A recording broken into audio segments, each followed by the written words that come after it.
Here comes the angry birds. Look at Dr. Ennis. He's got the weeds around his neck like a little king's wreath. Say hi, Cousin Amy. Hi. Cousin Amy is here. She came to get some plants for her garden. And I was just showing her the roses, so naturally we're weeding.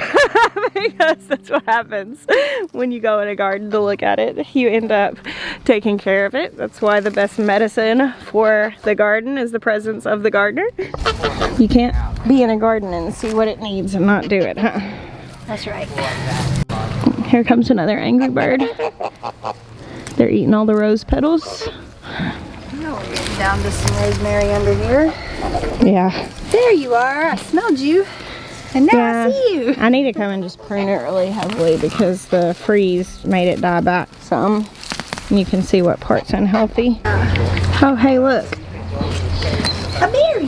This one's not super ripe, but you can have it. Oh. A little strawberry blessing, as Daniel would say.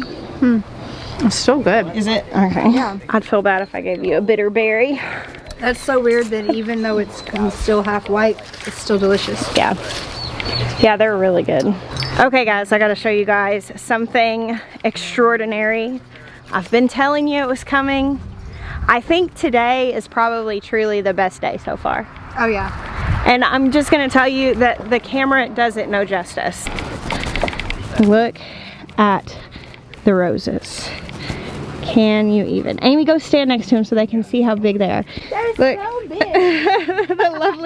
the lovely Amy, the model, Vanna.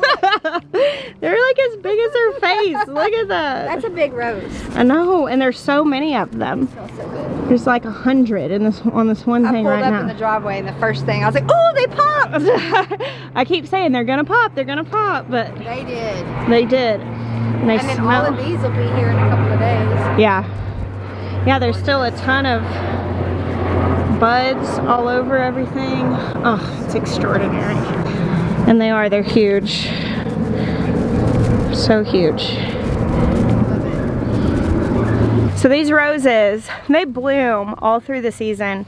If you're not getting a lot of blooms off your roses, you probably need to feed them, like get a good, just basic rose fertilizer. And we do that probably, I don't know, probably every 6 to 8 weeks during the year. Like we just fertilized them about 3 weeks ago, and then we'll continue to do it throughout the season. And they'll keep blooming. As long as you deadhead them and feed them, they'll keep blooming. But this first flush in the spring is like the peak of the year. And these roses look this amazing for about a week. And I will post up a chair or sit right here on this corner garden bed and just drink coffee and just stare at them because I like want to appreciate them fully. Are you leaving me a note? That's become the thing. I've got a couple of notes here now for people coming to the garden. I saw Summer's note, one, yeah. So I had to write one. I didn't realize I was so sideways until I stood up. That's cute. I'm a little... What do you think, Maya? That'll do. Here's a nice one. It's later in the afternoon. Cousin Amy and I went inside earlier, turned the camera off, and now it's evening. And our new trailer just got here. This has been an interesting story. We've been needing to buy a stock trailer for a long time. We've never owned one. And we've borrowed them when we needed to move animals, and now, while we're looking at our big move, it's something that was on our list. Well, we kind of started looking at them a few months ago, and we were just like saving and preparing to buy one and just didn't jump on it. We didn't find the right one. Well, now we're in the middle of this like material shortage crisis, whatever they're calling it, I don't know. And we could not find a trailer like we were looking for. We were looking all over. And finally, Jeremiah found one in Missouri, which was exactly what he was hoping to get. And we were like, man, that's like, what, 6 hours away? It was about 4.5 hours. 4.5 hours away. We're like, okay, we'll go get it. And then we were like, wait a second. Where's the Ethan? Then it dawned on us that our friend, the Ethan, there he is. Hey, Ethan. Some of you guys may recognize this guy back here. Ethan called Maya like, what, 2 weeks ago, week and a half ago, and was like, hey, do you know anybody that has a truck I can borrow? I gotta move a piece of equipment. So he had just randomly driven down from Missouri in the middle of the week, picked up our truck, and happened to be a lot closer to this trailer than we were, and he was going to be bringing our truck back. So he actually went and picked it up for us and brought it back down. It all worked out. It was kind of stressful for a little bit. We weren't sure if we were going to be able to get it. And we get an extra visit with Ethan, and Sarah will be here in just a little bit with the kids. So exciting. Amy came today and got plants for her garden. My mom and Amy's mom were sisters. Amy's mom passed away. If you've been here with me for very long, you remember that. And cousin Amy and I have been best friends since we were knee-high to a grasshopper. And our moms have always loved gardening. And Amy's mom was a big gardener. My mom grows a lot. You guys have met her before. And this is Amy's first year. Now it's so funny because she's always like, oh, she's always been like, oh, I'm not a gardener, but she can keep orchids alive, and she has all these plants on her patio and stuff. This is her first year with a food garden, and I'm so excited and I'm so proud, and I'm glad she's gonna be growing some of my tomato babies and pepper babies and all of that stuff. Y'all want to see something really interesting?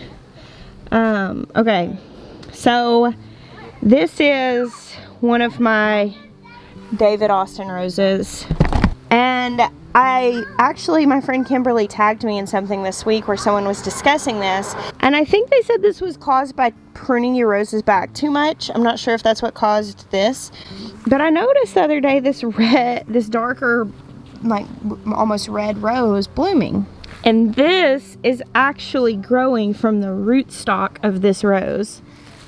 Like it's coming up out of the ground with these canes and putting off this rose. So that the way that a lot of, I don't know, I say fancy roses, but a way a lot of roses are sold is that they're actually grafted onto rootstock of like hardier varieties, and it makes for a stronger rose. And I thought this was really interesting because the rootstock of this David Austin rose is shooting out and putting off dark pink flowers. I'm not entirely sure what you're supposed to do about this. It's definitely like, I could see how it could easily take over because just the growth that part of it is put off in just the last couple weeks is really aggressive. I don't know, will y'all tell me what you're supposed to do? I'm not guaranteeing that I'm gonna do it. I might just let it go, but if you'll tell me what you're supposed to do, I would like to know, like, technically how to handle that. I've also mentioned a couple of times about how I'm gonna be like starting some cuttings and rooting some cuttings, and many of you suggested looking into air layering, and so I've been doing a lot of reading about that, and I'm gathering the supplies for it, and I will show you that with the full disclosure that I'm doing it for the first time. I'm definitely not someone to like learn from because I'm totally learning, but we can learn together, and I'll show you. Well, somebody did say that when you're taking cuttings from a rose that is grafted to rootstock, you might not have as much success, but I'm gonna try it. Sarah just got here with the kids, and our kids and their kids just took off into the woods and are running and playing. This is probably one of the most beautiful spring evenings we've had so far. The weather is completely perfect. Nice breeze.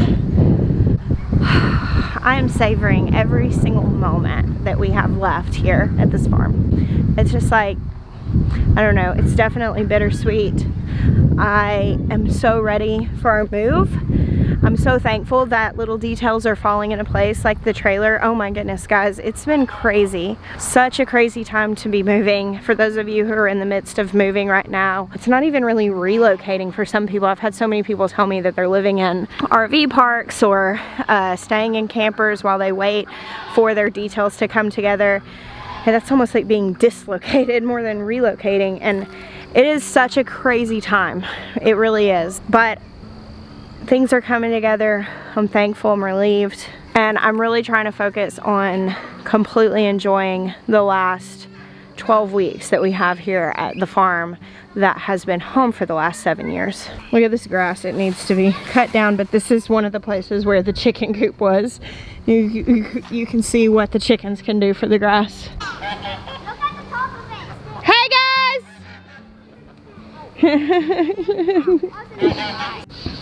So So this is kind of funny. Now, I planted these plants really deep, but y'all remember my seedlings that really struggled to get started? They're starting to catch up. I think we're about to move these chickens off of this area so we can get ready to plant cut flowers here. Jill's coming over tomorrow and bringing some plants to go into the gardens. So I want to give you guys a little bit of an update. Actually, let's go down here where I have a chair.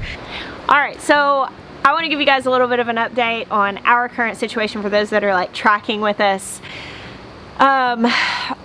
We announced last week that we're moving. We're relocating to South Carolina. This has been in the works for years actually, and just now is the time that we were ready to make it public and to we're moving in 3 months, the first week of August, just in time for school to start. And it is this massive thing, and like we keep joking that we're doing this like in the worst imaginable time possible, but it's not really. It's the right timing. It was the timing that we felt, and that's just the way it is. It is definitely stretching us in our faith to like know that the details are going to work out, and they are. I mean, just stuff like needing a trailer and finding one and it being near where our friends had our truck. I mean, like little things like that, and they were willing to go get it. Like little things are working out. People are coming through. We had someone message us that does septic stuff there, and that was after like 2 straight days of just like hitting dead ends. We end up with a message saying, hey, how can I help you and help answer questions? Someone that viewed our channel. And so there have been like the puzzle pieces coming together.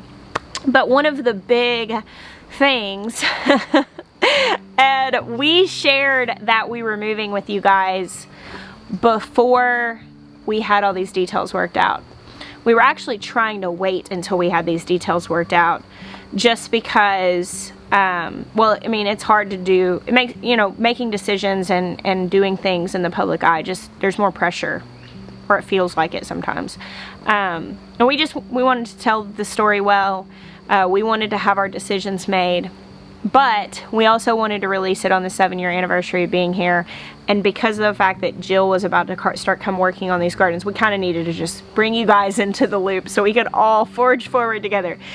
We didn't have a place to live. We bought property that didn't have a house on it. And our plan was to build our forever home and live in our camper in our barn in the meantime, or our workshop. We're gonna build a big workshop, pull the camper in, build a small apartment, and live in the camper with the small apartment with our kids and our pets while we build our house.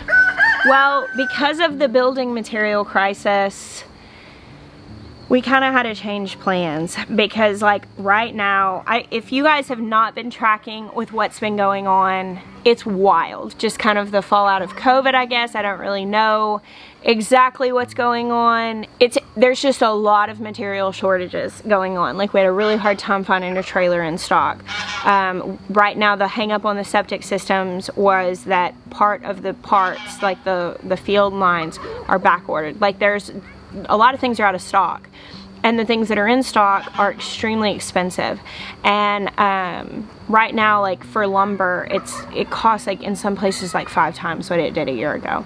And so building is a problem everywhere right now, and therefore houses are selling really fast. Essentially, we started looking into what it was going to actually look like to build a house right now, or even to put up our barn and then build out an apartment in it.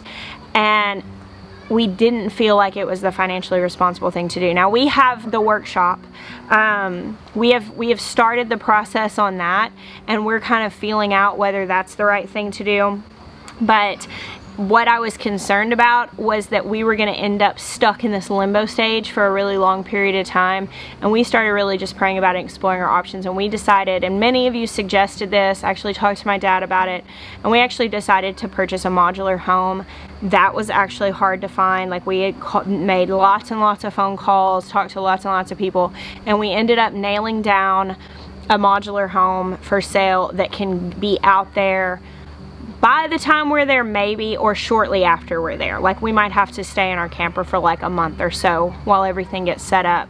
Basically, the idea is we're gonna put it on the back corner, and that gives us a few years. Like if this drags on, we'll have a comfortable place to live, where we can then focus on building our gardens and, setting up fences for our animals and getting a cow and all that stuff, like all of that won't have to be on hold. And I'm so relieved. I didn't realize how stressed I was feeling until that solution was there. And I mean, I was thinking, I don't know how to pack, I don't know how to do any of this stuff. And so as soon as that piece kind of came into place, it was such a relief. And I'm just so glad. And so it's a beautiful modular home. It's like a double wide. It's 4 bedrooms, and so it's enough space for us. I'll have an actual like full-size kitchen and can really like cook my garden food, and we can really get back into preserving quickly, which makes me really glad. And it's a huge relief. So it was actually, many of you made that suggestion. I had in my mind what we were gonna do, and I'm one of those people that has a really hard time changing plans when I have a way in my head that it's gonna go. That's just something that I personally deal with, like rigidity in that. And I mean, I'm a really big dreamer. I'm really good at making big dreams, but sometimes when it comes down to it and some unforeseen circumstances are in place, you need to be able to adjust. And this was one of those things that I just didn't see it. It was an obvious solution that I just didn't see until people started suggesting it. I started looking into it, and we went from there. So that's what it's looking like. We're kind of working out the deal on that and getting ready to move forward. And it has released like this new excitement in me. I told this to Jill a little while ago because we were talking, and she's like, I don't want you to feel like I'm pushing you out of your house, but I'm so excited to be there. And I was like, well, I'm glad you're excited. That makes me happy. And I was just like, I want you to be excited. I was like, the reason why I'm not like bubbling with excitement yet is because I can't picture what's next for us. Like, I can't imagine what it's gonna be like. I feel like I'm going to this blank space, and I'm hypothetically excited, but I don't have like a clear idea of what it's gonna be like.